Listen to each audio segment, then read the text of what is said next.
주제 녹내장 관리용 어플리케이션 활용 방법. 반갑습니다. 근거 없는 낭설이 아닌 세계적으로 인정받는 검증된 문헌과 객관적인 자료를 분석하여 녹내장 환자 여러분께 희망을 전해드리는 녹내장 희망정보 TV입니다.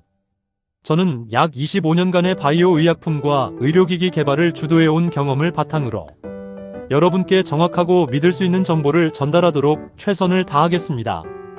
오늘은 녹내장 관리 앱을 어떻게 활용하면 좋은지 정말 쉽게 정리해보겠습니다. 녹내장은 아플 때만 관리하는 병이 아니라 안약을 꾸준히 넣고 정기적으로 확인하는 습관이 중요한 병인데요. 문제는 많은 분들이 이 꾸준함을 가장 어려워하신다는 겁니다. 그래서 오늘은 실제 논문 5편을 바탕으로 앱이 어디까지 도움되는지 또 어떻게 써야 실질적으로 도움이 되는지 말씀드릴게요. 왜 녹내장 앱이 필요한가? 녹내장은 한번 손상된 시신경이 완전히 회복되기 어렵기 때문에 안 보일 때 치료가 아니라 나빠지기 전의 관리가 핵심입니다. 그런데 현실에서는 안약 시간을 놓치거나 진료 날짜를 잊거나 병 자체를 잘 몰라서 관리가 흐트러지는 경우가 많죠.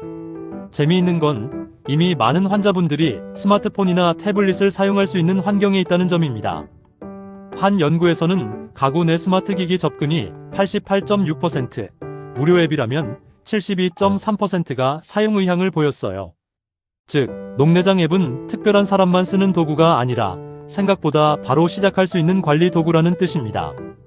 녹내장 관리에서 앱이 해주는 일. 녹내장 앱이 해주는 일은 생각보다 단순합니다. 크게 보면 잊지 않게 해주고, 기록하게 해주고, 이해하게 해주는 것입니다.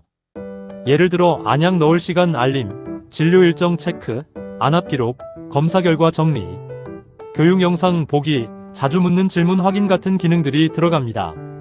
실제로 글라우코 체크라는 앱은 이런 기능을 6개의 핵심 메뉴로 정리해서 제공했는데요. 결국 앱은 그냥 알람 하나가 아니라 내 치료를 정리해주는 작은 비서라고 보시면 됩니다. 가장 중요한 기능, 복약 알림. 녹내장 관리에서 제일 중요한 건 결국 안약을 빼먹지 않는 것입니다. 증상이 심하지 않다 보니 오늘 한 번쯤 괜찮겠지 하고 넘기기 쉬운데 이런 작은 누락이 쌓이면 치료 효과가 떨어질 수 있습니다. 연구를 보면 자동 알림 기능에 대해 72.9%가 긍정적으로 반응했고 또 다른 연구에서는 앱을 사용한 쪽이 약을 잊지 않는 항목에서 더 큰 개선을 보였습니다. 그래서 앱을 고를 때 가장 먼저 볼 건 화려한 기능보다도 알림이 쉽고 자주 쓰게 되고 내가 바로 설정할 수 있느냐입니다. 특히 약 이름, 시간, 오른쪽 눈인지 왼쪽 눈인지까지 입력해두면 훨씬 실용적입니다. 가장 중요한 기능, 기록과 추적. 병원에서 안압도 재고 검사도 하는데 막상 집에 오면 내가 지난번보다 좋아진 건지 나빠진 건지 잘 감이 안 올 때가 많습니다. 이럴 때 앱의 안압 수치, 검사 날짜, 약 변경 내용을 기록해두면 흐름이 보입니다. 특히 진료 볼 때 언제부터 불편했는지 어느 약을 얼마나 썼는지를 바로 보여줄 수 있어서 훨씬 도움이 되죠. 아이폰 연구에서는 앱 사용 뒤 평균 안압이 0.92mmHg 감소하는 경향도 관찰됐습니다. 아주 큰 숫자처럼 안 보일 수 있지만 중요한 건 앱이 병을 치료하는 게 아니라 치료를 계속하게 만드는 행동 도구라는 점입니다. 가장 중요한 기능, 교육과 이해. 녹내장은 이름은 익숙한데 실제로는 왜 무서운지, 왜 안약을 평생 가까이 써야 하는지 잘 모르는 경우가 많습니다.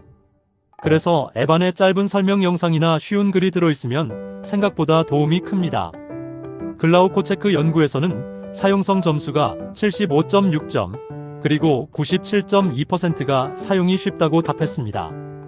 이 말은 앱이 너무 복잡해서 못 쓰는 게 아니라 잘 만든 앱은 충분히 쉽게 배울 수 있다는 뜻입니다.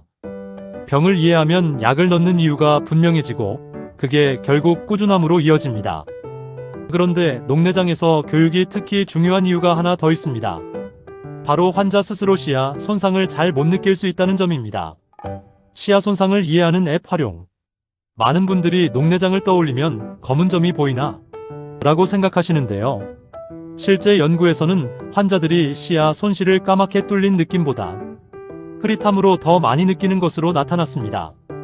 아이패드 앱 연구에서는 환자들이 자기 시야를 직접 표현했을 때 대부분 검은 구멍이 아니라 뿌옇게 흐린 느낌에 가깝다고 했고 이런 흐름은 대략 23dB 이하에서 인지되기 시작했습니다. 즉, 본인이 특별히 불편함을 못 느낀다고 해서 괜찮은 게 아니라 이미 변화가 진행되고 있을 수도 있다는 뜻입니다.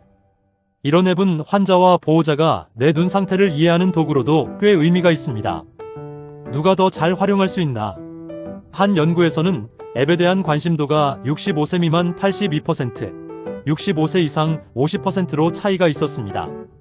그래서 얼핏 보면 역시 젊은 사람이 더 잘 쓰네 싶을 수 있어요. 하지만 다른 연구들을 보면 고령층도 설정만 단순하게 해주면 충분히 활용 가능했습니다.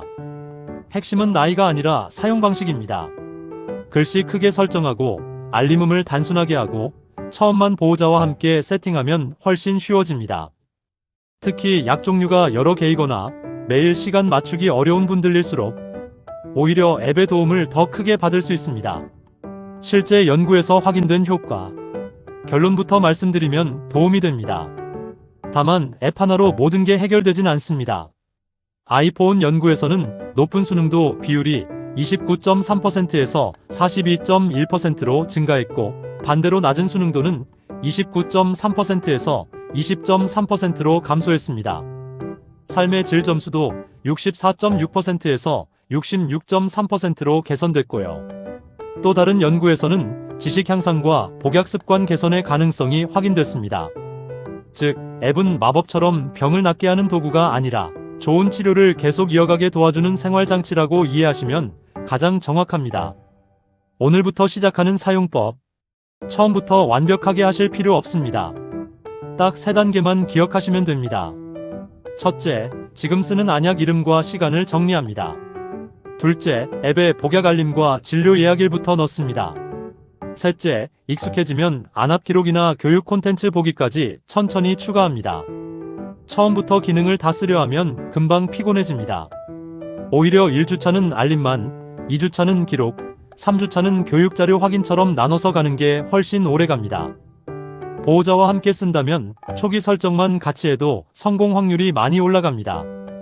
핵심 체크리스트 및 참고 논문. 오늘 내용은 이 5가지로 정리할 수 있습니다. 첫째, 안약 알림은 반드시 켜기. 둘째, 안압이나 검사 날짜는 앱에 남기기. 셋째, 교육 콘텐츠로 병을 이해하기. 넷째, 혼자 어렵다면 보호자와 함께 설정하기. 다섯째, 앱은 병원 진료를 대신하는 게 아니라 보완하는 도구라는 점 기억하기. 녹내장 관리 앱은 치료를 대신하지는 않지만 치료를 놓치지 않게 해주는 가장 현실적인 도구가 될 수 있습니다.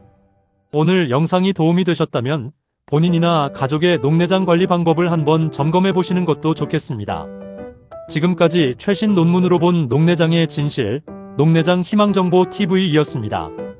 오늘 영상이 도움이 되셨다면 좋아요, 구독 감사합니다. 여러분의 관심과 격려가 영상 제작에 큰 힘이 됩니다.